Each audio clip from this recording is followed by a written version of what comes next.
Hi everyone, I'm Dr. Madhumita and you know me as Medico Madhu. Today we are going to discuss about a topic that a lot of people have doubts on. A lot of you would have heard of the name hiatus hernia and its relation with someone who says that they had acidity for a long time, gastritis for a long time, and they developed this hernia. So you all must be thinking, hernia, isn't it something that should be protruding outside for which operation is done? Well, hiatus hernia is different. So to make you understand what exactly it is, you have your food pipe going inside, then you have your stomach coming down, and when this stomach and this food pipe are being separated by something called as diaphragmatic muscle. So, when does hiatus hernia develop? When you have a part of your stomach going up, either sliding up and becoming a sliding hiatus hernia, or it becomes on the side of the esophagus. It protrudes slightly above, then it is called as paraesophageal hiatus hernia. So, why does it occur? Well, when the diaphragm muscle is loose, the food pipe and the stomach, the junction between them becomes loose. So, the stomach just slides upward. So, this is why your patients or your friends or your relative complains of a bit of acidity. They feel like they are having heartburn, they are having taste of the food in the neck or in the throat area. They say that I always have this throat irritation, and some people even have proper GERD, regurgitation. So I've explained about GERD in my other video, so you can see that for informations about GERD. They also complain of respiratory complaints, that is too much of cough, they have breathing difficulty, they complain of aspiration pneumonia, they say that I get repeated respiratory infection, I keep having this cold cough and all. Again, it is because of the regurgitation of the food content. So majority of the patients come to us with these complaints, and that's how we identify that they have hiatus hernia. So why does it occur? Why does this laxity occur?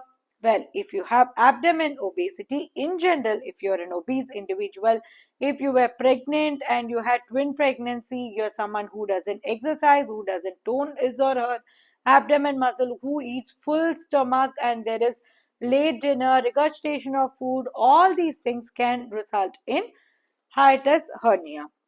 How are we going to prevent it? Of course, by doing regular exercise, by having balanced diet, by toning the abdomen muscle. What are the problems that you can face? How are you going to get it treated is what we are more concerned about. We have medical treatment, we have surgical treatment as well. When we talk about medical management, we are basically going to take care of the symptoms that you have complained to us about. So we will be treating you with proton pump inhibitors, we will be giving you antacids to neutralize your acidic complaints that you have given. Let's say you've been complaining to us about your respiratory infections, then we'll be treating the infection, we'll be taking care of your throat irritation, etc. How are we going to diagnose it? Well, we have to do a procedure. Previously, we had something called as barium meal or barium swallow. So, we give you basically barium and then we take an X-ray and we find out. But these days, the preferred one is endoscopy, in which we are directly having a look at it. So, how is it going to help us? One, we will know what type of hernia you are having. Second, we will know if there is any GERD, any reflux, if you are having gastritis, the complications of the gastritis itself, of the hernia itself, like let's say that you have erosion of the gastric mucosa that would result in bleeding later on, that can result in perforation where your acidic content, your gastric content goes and involves the your abdomen cavity, resulting in further infection like peritonitis and all. So we will be able to visualize, treat it according to the degree of your involvement, degree of the complication. So what are the surgical options that are available to us?